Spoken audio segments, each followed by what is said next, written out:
Hi, welcome to Infusion, the podcast. I'm comedian Chris Patrick, a.k.a. Self-Proclaimed Power Man, and I'm here with my co-host and significant other, Rach. Hey, people. And recently we've done a couple shows on PTSD. We've talked about, the things that happen with PTSD. And as we know, and as I found out, it doesn't just happen with soldiers. And we're here with Colleen Godfrey. She's an integrative somatic therapist, and she works with people with not just PTSD, but people with traumas. Colleen, welcome to the show. Thank you for having me. I'm honored to be here. So exactly, what does an integrative somatic therapist do?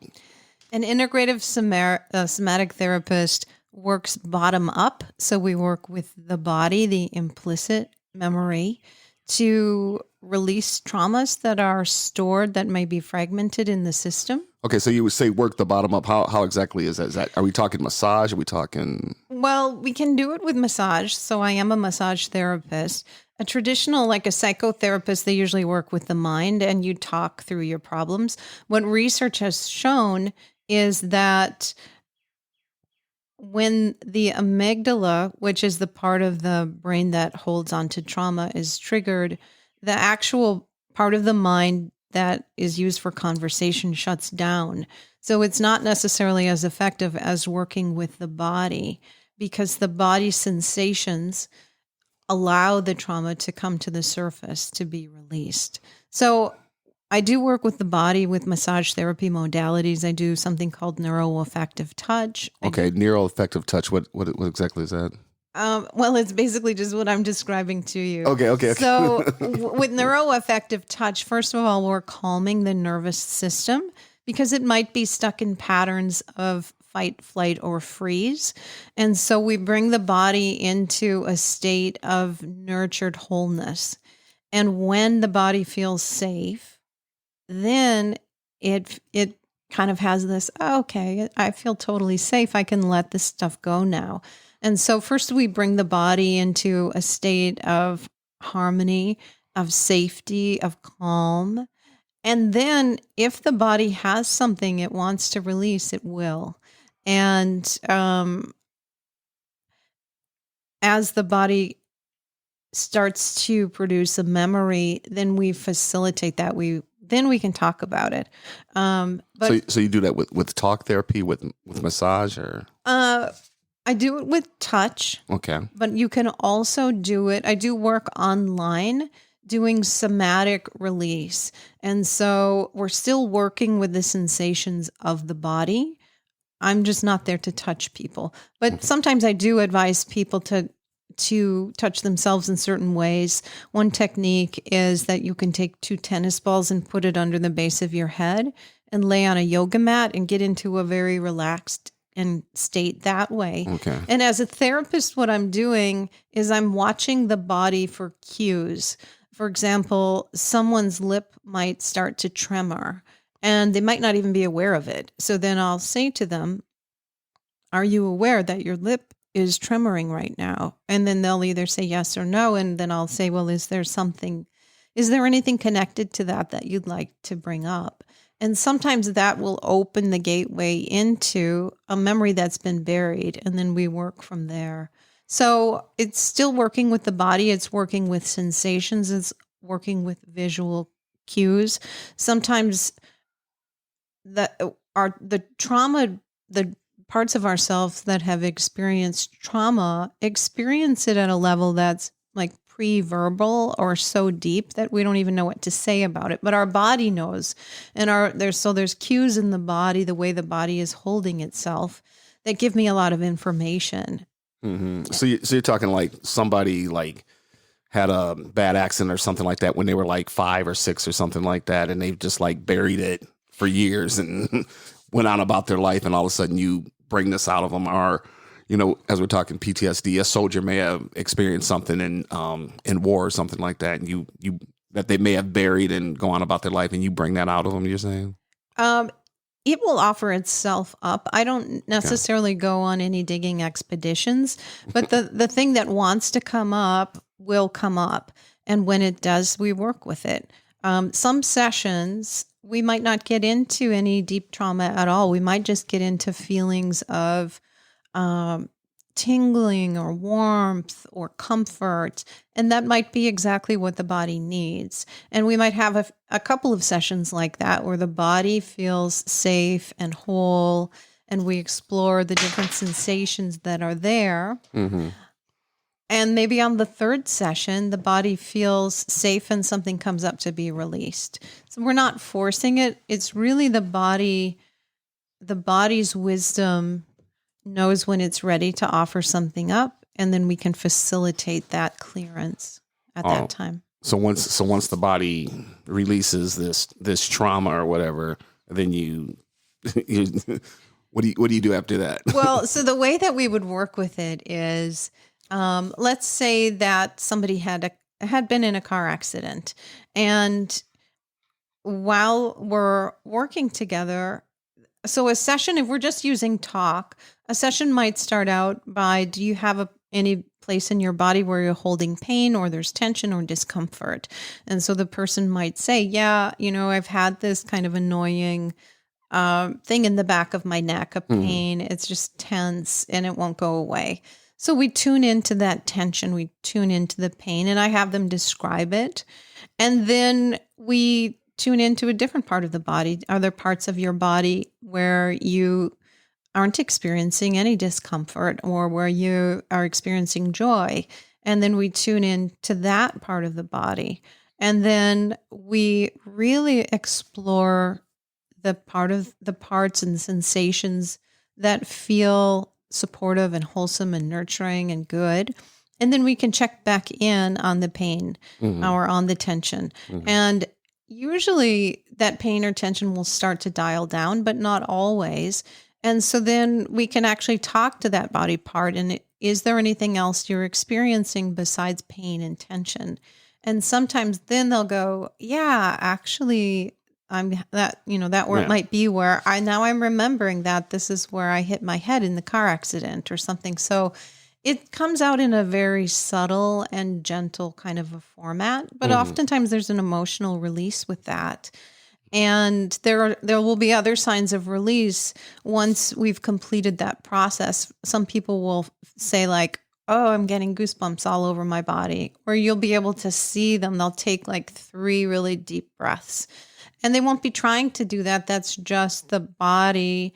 Once it's returned to homeostasis, it has cues. There are certain markers that we look for. So okay, so it kind of reminded me of there's a guy, Dr. Sornoff. He did things with back, and he was working with people in the medical community, kind of like shunned him out. But he was like, well, a lot of things with back injuries is that a lot of it's mental, and he found out that a lot of it was mental because there were people like in their 20s and some having back problems that shouldn't have back problems. And he found out that, and I know a few people who've read his book and actually say that I feel much better now. I don't have the back problem. It was all in my head, Well, sometimes it's actually in the energy system itself. So some people, if they have particularly pain in the spine, even people who have so much pain in the spine that they might need to have a surgery, sometimes those people have some unexpressed anger.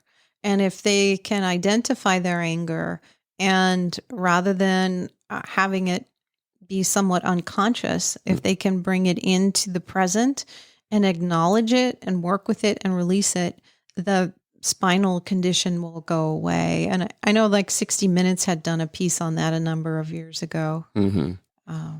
So all of those things, those somatic kinds of pains, a lot of times, in fact, I was talking to a friend of mine last week who she's having some intense arthritis in all of her joints. And I said, do you remember a time, was there something really upsetting in your life that happened before you got this condition? And she said, yes, there was.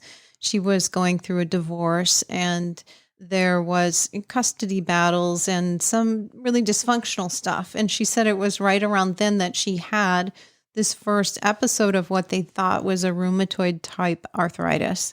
So potentially we could go back in and work and release the trauma of that change of lifestyle and all of the kind of insults that came along with it. And she might feel better. So there is, that happens.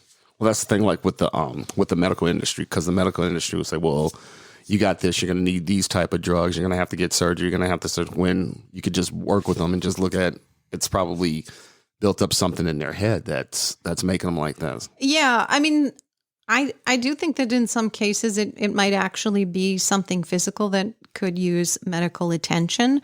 But we don't know. A good question that people could ask themselves is, did my shoulder go out right when I was going through a breakup with somebody? Did my arm pain start right when I lost a job? Or, so you ask the question, when did this start, and was there a big emotional event going on in my life right before this physical manifestation came into my body? And then if there's a definite like, oh yeah, I remember that, I don't want to go there again, then we know, okay, it's probably where your body is holding on to the pain of that memory. And then we go back and we can work with it. And there might be something that a kind of completion process that we can do. And then the pain releases. So yes, that happens quite often. Well, it brings me up to this old episode. I'm sure we're old enough. We remember the TV show MASH. Yeah, absolutely. And there was a show where the main character, Alan Alda's character, was going through all this pain, and he was itching and all this, and they couldn't find out what was wrong with him, so they had him talk to a psychologist. And it turns out he was fishing with a friend, and this friend pushed him off the boat, and he smelled like this and all that, and it had to bring that out, and he had to like really like release this, and just like got intense and found. And it was a really interesting, one of my favorite episodes of MASH, but it was a really interesting episode. So when you talk about that, I always look at things like that. Because to the people out there, sometimes we can hide this stuff in our body, this pain, this, traumas or whatever we had, Mm-hmm. And sometimes it comes out as behavior. So developmental trauma is really about how early traumas affect our ability to self-regulate. They affect our self-image and our capacity for relationships. So I'm just going to read you a little bit here so there's these adaptive survival styles that we might find ourselves in if we had any kind of developmental trauma growing up. So that could be if we grew up in an alcoholic family and one of our parents was, had issues with rage, or they were neglectful, or there was food scarcity, or any number of things. So before you read that, can I just ask to the listeners out there, what book are you reading from? Who wrote it and all that? So if the listeners want to get a copy of this book, or want to. So this book is called Healing Developmental Trauma, and it was written by a gentleman I trained with. Actually, I trained with both of these people. Lawrence Heller, PhD. He runs a training operation called NARM, the Neuroaffective Relational Model, and there are people in helping professions can take the basic training. He has a master therapist training as well. And it was co-authored by Aileen LaPierre. And I'm actually studying neuroaffective touch with her right now. Okay. And also too, one of the guys, he has some YouTube videos out there if you want to check that out too. Yeah, Larry Heller. If you just went on YouTube and typed in NARM, N-A-R-M. N-A-R-M. Yeah, for Larry Heller. And he does a beautiful job of explaining it. But essentially, if we have developmental trauma in the earliest stage of life, if our need for connection wasn't met. So let's say that your mom was pregnant with you and her appendix ruptured at 8 months gestation. They had to do an emergency surgery, not only to save the mom because now her appendix is ruptured, but also then you're born a month early. Now your mom might be in a state of shock. We don't know how her health is. So those very initial moments where the infant usually is able to bond with its mother and suckle on the breast, and that whole process just got interrupted.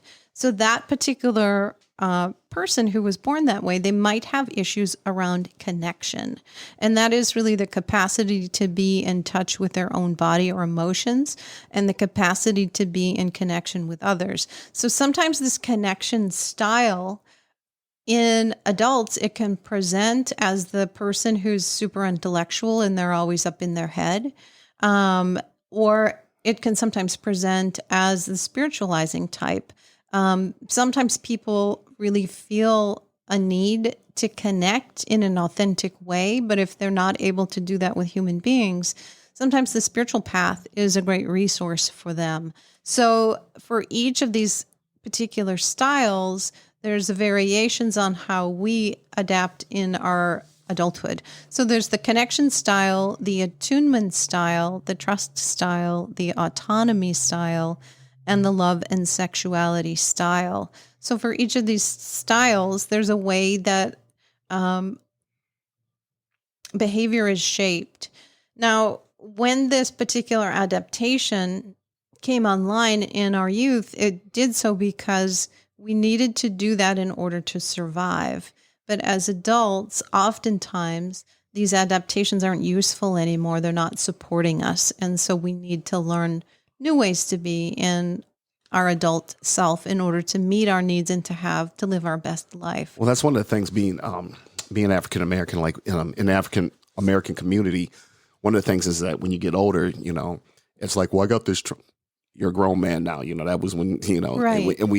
But one of the things that's coming out now in the African community is that, hey, psychology and stuff like this, and you have this stuff. They're starting to look at this stuff now, going, hey, that maybe you do need this, maybe because everybody's messed up. Like that was one of the things when me and Rachel started dating. She's like, well, this. I'm like, you're a grown woman now.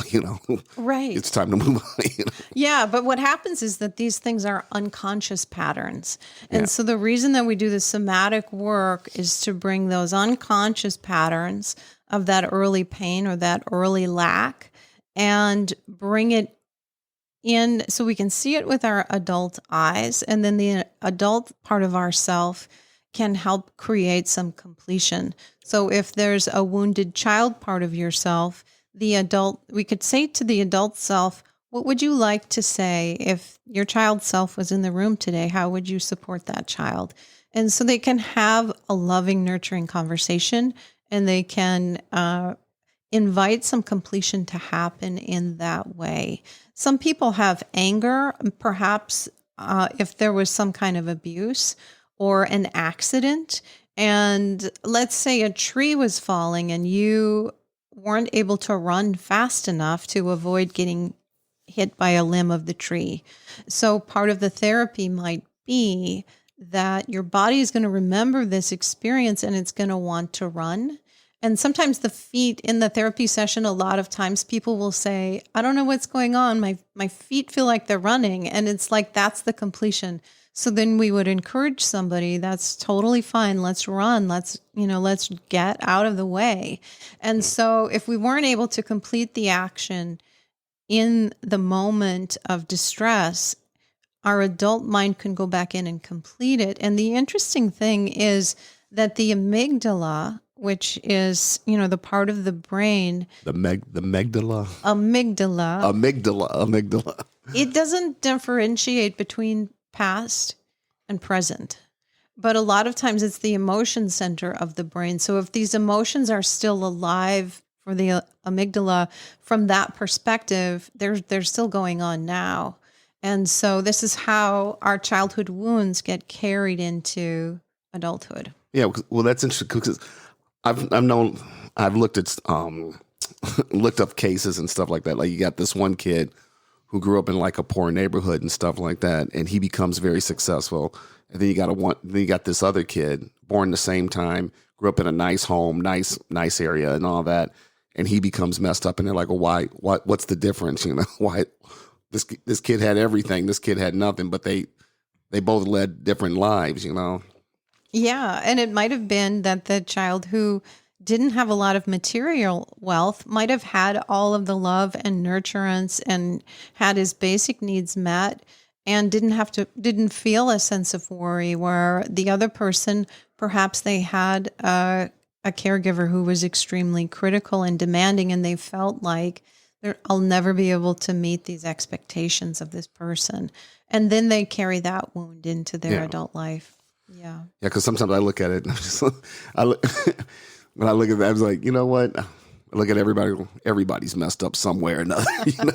Well, that's part of the human experience, is that we all experience pain at some point, but we can also have the opportunity to integrate our old wounds and to, create the lifestyle that we want for ourselves. What happens for some people who've had developmental trauma is that in childhood, they might have, so the child, if they're faced with the choice of either being angry with a caregiver who, let's say, was neglectful or abusive, or being angry with themselves, from a purely survival style mode of operation, the child will foreclose on themselves. They'll make themselves bad because it's a threat if they make their caregiver bad, because they need the caregiver to provide them food and so on. And this is how people end up feeling, having issues with shame or with not being good enough. It's because as a child, they saw their parents as infallible. So if something was wrong, they made the thing that was wrong them. And so that's the piece then that person has to sort out in order to heal that wound. Yeah, I remember when me and Rach started dating, she told me a story about she had a friend and she was talking to this friend about committing suicide. And her friend was like, well, no, you shouldn't do it. And then she finds out like the next day, what was it, the next day he did it or something like that? So sorry, guys. Yeah, I'm just jumping in here, but we're going to do a part 2 on this and talk about why I'm being so quiet. Colleen actually had me on the table, and we're going to do a part 2 and talk about that.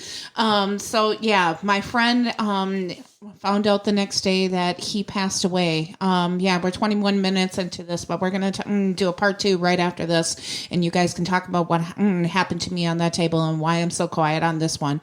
But yeah, Cris, my friend passed away the very next day. I found out that my friend passed away the very next day. And how did he pass away? He committed suicide. Yeah. So, yeah. Yeah. And it's tragic, but suicide is an epidemic right now. And a lot of people aren't talking about it. But part of the reason I want to do this work is because suicide is preventable. Mm-hmm. People feel like they can't escape their pain. And that is very tragic, where they feel like life has turned against them, that they don't belong. Some people have very early life wounds and they feel like their very existence is wrong. And so sometimes for those folks, suicide is a compassionate option. They might feel like they're never going to belong here. They'll never find community. They'll never find acceptance. And suicide might be it might come as a relief for them. Yeah. But when we do this kind of healing trauma, we can definitely address those kinds of wounds and clear them. So there is hope, and there are techniques that do work for people who are in that level of crisis. Absolutely, we can work with people like that. And I think that's important to get the word out, that there are people who are qualified to help those who are in so much pain. Yeah. Well, that's the interesting thing about suicide, because like you said, suicide is an epidemic. And I'm just like, you kids today, you got everything. You got everything right in front of you, and I'm just like, what is it you want to kill yourself about, Because I remember when I don't know if you know this about me. I've never been high or drunk a day in my life. I don't smoke or do drugs or anything like that. And I had before me and Rachel started dating, I had this thing where I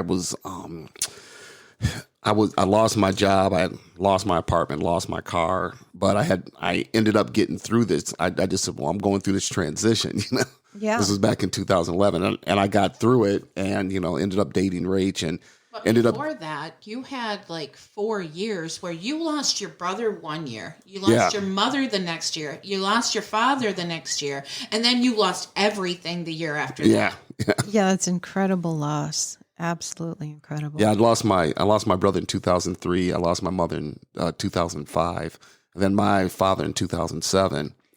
And I was working out with a friend. He goes, "Yeah, me and my sister were talking about you." I'm like, "Well, good things, I hope." And he goes, "Well, no, we just don't understand how you went through 3 major tragedies like that, but you didn't take one drug, you didn't take one drink, and all that." And I was like, "Well, I don't think those people would want me to do that. I think they would want me to survive and go, hey, you know what, go forward with your life. Don't. Yeah, you were able to be resilient. Yeah. And you must have had a very loving, nurturing early life where people affirmed your value in the world and supported you. Would you say that's true? Somewhat, yeah. Somewhat, yeah. Yeah. So you had you had resilience. Yeah. And people that don't have that,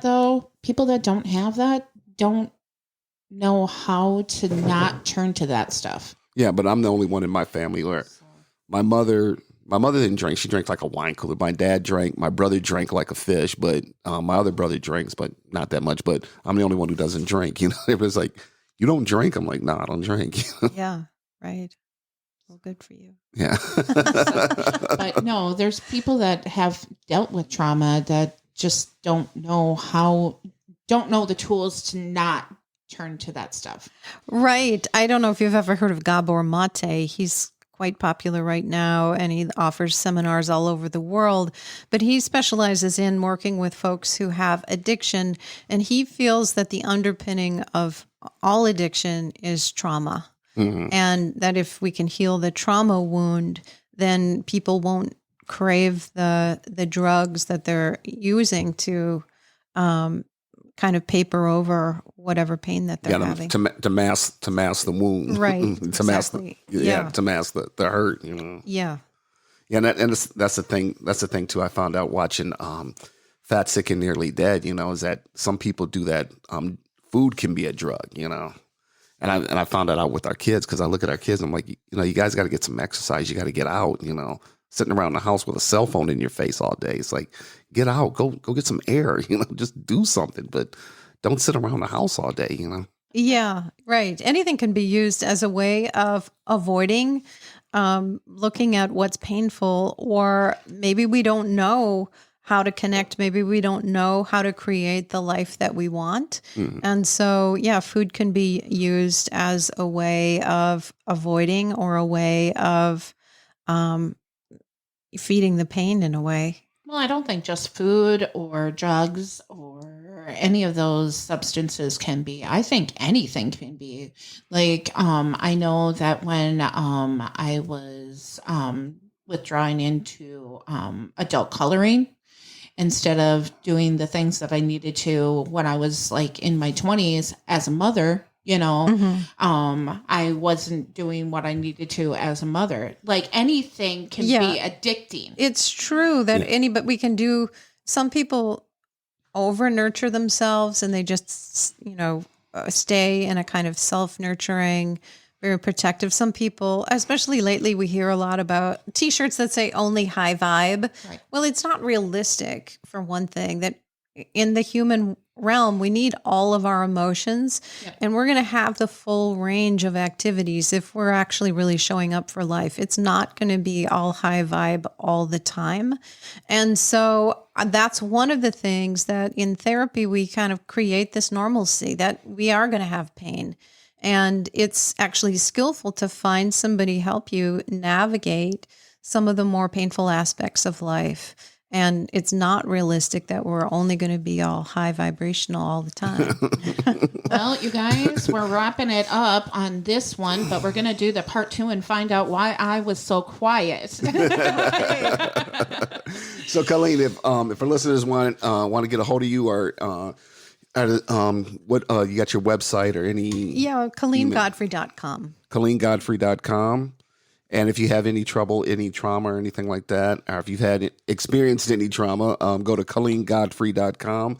You got any YouTube videos, anything else or anything? I don't have any YouTube videos just yet, but I do have an opportunity where folks can try a free 20-minute session where we can tap into the stress and bring about a balance to their nervous system. And we are in Minnesota, but you can also go to ColleenGodfrey.com. Like she said, you can do Zoom or whatever. Yeah, I do online sessions with Online folks all the time. sessions, Zoom, anything like that.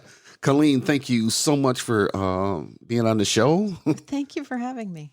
And we're definitely going to have another podcast with Colleen. We're gonna she actually had Rachel on the table, and Rachel actually was able to release, and we're going to talk about that in our part two of our podcast.